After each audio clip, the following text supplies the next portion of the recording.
Tatry. Krásny symbol Slovenska.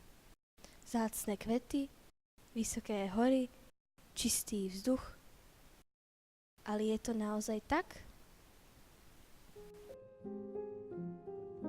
Hovorí sa, že Tatry sú našou pýchou, naším bohatstvom.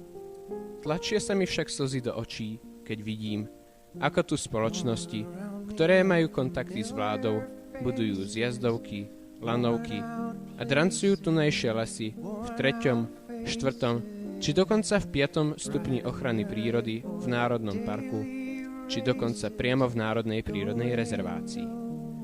Pojem ochrana prírody je pre tieto spoločnosti, ale aj pre vládu cudzí pojem.